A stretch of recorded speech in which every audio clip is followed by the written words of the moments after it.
Hola, welcome to Keys Garden Cafe. As you guys can see, the garden is doing really well, and I am so happy that birds are really enjoying the garden. There's a maple tree that so many different birds are using it as housing, and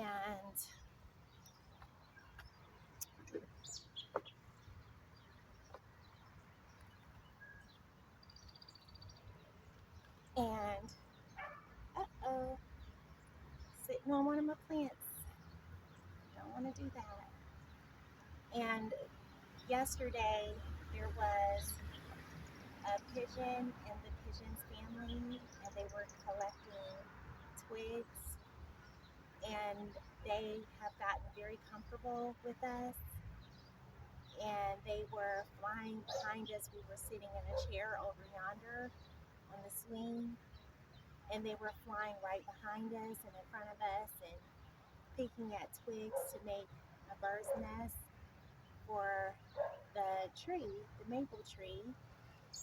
And there are Carolina chickadees, and there are a lot of finches that live in the tree with their family because of all of the sunflowers that I have. Um, and of course, there are I always forget what the regular birds are called, but it's such a blessing to be able to have so many different kinds of birds that have over the years become comfortable and realize and carry the news over to other birds and other families and their generations that have come after them, letting them know that this is a safe space for them to cohabitate together. And I just think that's so wonderful. And there's always so many bumblebees and honeybees all over the place. And I got my first bee sting a couple of days ago because it's very difficult for me to walk outside without shoes and socks, with shoes and socks rather. So I walk around outside a lot barefooted. I have on sandals now, but because I just uh, got home, but um, so I was in the backyard dealing with the chamomile because I have a lot of chamomile, and um, I need to start cutting some so that I can hang it up to dry. I'm going to have enough chamomile to last forever and to give some away. So, um, but yeah, I got my first bee sting and right in the crevice of my toes and my foot, right there in the most sensitive part of the foot, the crevice. And I was just like,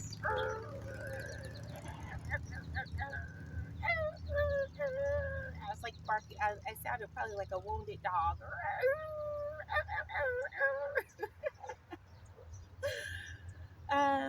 But it still doesn't deter me because we need the bees, and so I'm just happy that I don't have allergies or whatever to bee stings or like go into anaphylactic shock or anything like that.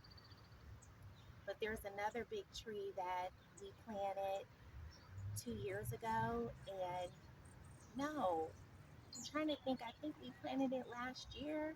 Anyway, it's huge. It's a monstrosity of a tree for sure. And birds are already getting comfortable in that tree. So it's really a blessing because there are so many, of the wildlife, their habitat that's being uh, cut down, and buildings are being built, and so they need places to go. So it's such a blessing to be able to, gain the wisdom, to have the desire to want to take care of the earth, what God has given us to live on and cohabitate with and exist with the wildlife. And so, it's good to that, when you're able to show appreciation for these things by, you know, giving wildlife a place to exist with you. So the birds, I appreciate them because they, when they poop in the garden, they bring about new flowers, sometimes weeds as well, but you just go out there and dig them up. But it's all good because it's compost, and for the most part, 99% nine of it is good for you, good for your earth. And so, yeah, this is my beautiful Garden of Eden, and I will continue to plant and grow and cultivate so that we could have beautiful smelling plants. This plant right here, I have no idea what the name of it is, but if I can describe the smell of it, it smells like a attractive woman. Like it smells like a dainty, elegant, strong, attractive, confident, pure woman. At least that's what it smells like to me. And then I have lavender, and I like the cohesive smells. They just do so well together. So, yes, and I have cone flowers, and I have all these beautiful blue flower blooms, and I just love the rich blue. It looks so majestic, and it really gives that fairy tale feel and that fairy tale look and that fairy tale glow. And I have yarrow, lots of yarrow, and I love yarrow because you can make teas out of the yarrow and tinctures, and you can eat them. Well, I don't really know if you can. I mean, you can eat them technically if you can make a tea out of them, but I don't know how. I'm pretty sure they won't be like terrible if you eat them, but I do know you can make tinctures and teas out of them. I have yet to have done it, but trust and believe. I have so much. I'm going to start probably tomorrow.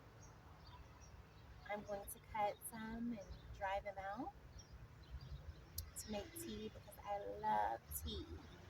And I love tea so much, but again, when you buy tea, you don't really know where it's being sourced from.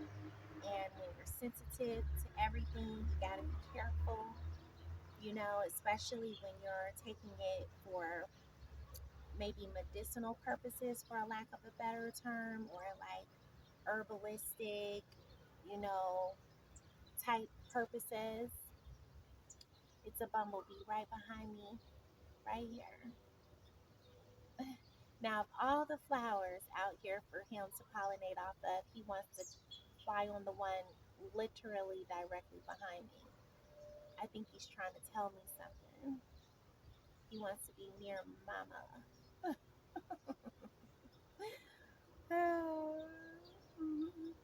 He said, I'm the queen beehive.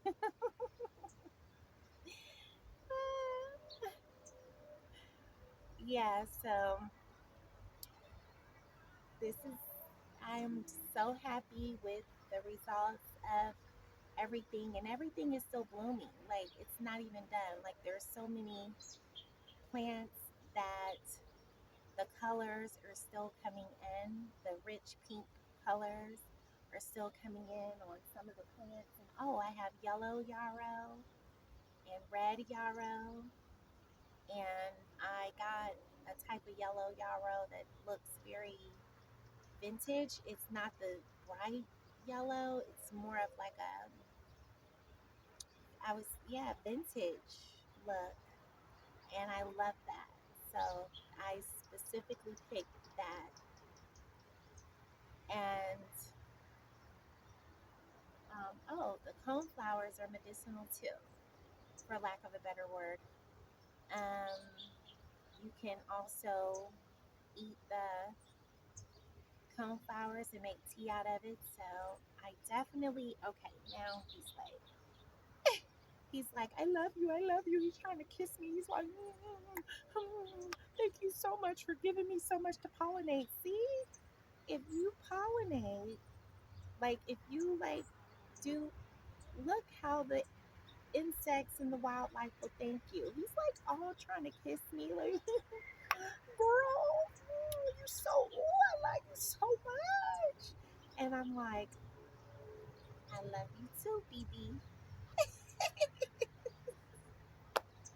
BB. Yes. And I can hear the birds in the trees right now, even though it's late. They are chirping, and the, the tree sounds alive with so many birds in the tree, and they are all cohabitating together. I promise you, there are literal pigeons with the finches and the other birds that I just can't think of the name right now. Ugh, ugh, ugh. No, I'm joking.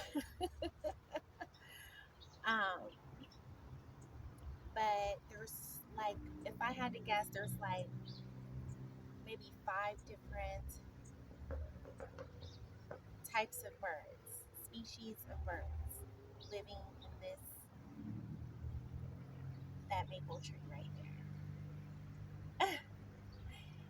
And throughout the entire day, there's always music from the animals, the insects and the birds. And I had dragonflies all over the place, but I gotta fill up the where I put the water again, bird bath, if you want to call it that, because it's like homemade. And so I'm gonna fill that up with water, and I have like these little motors so that the water can come out as a fountain. So I have those in there. So I have to put the water in there so I can hear the trinkle, trinkle, trinkle, trinkle, trinkle, trinkle. Yes. So the birds and the bees are winding down, and so is this queen bee. I know that you guys enjoy gardening because you're watching me, and I'm so thankful. And I hope your garden is well. Keep composting, keep thriving. Just like the seasons, they change. They're never the same. Sometimes you have a lot of snow, light snow, a lot of rain, light rain, hot days, warm days, cool days, humid days. They change, fluctuates, ebbs and flows. So try every step of the way to let go and give in to the peace God's gifts. Until next time.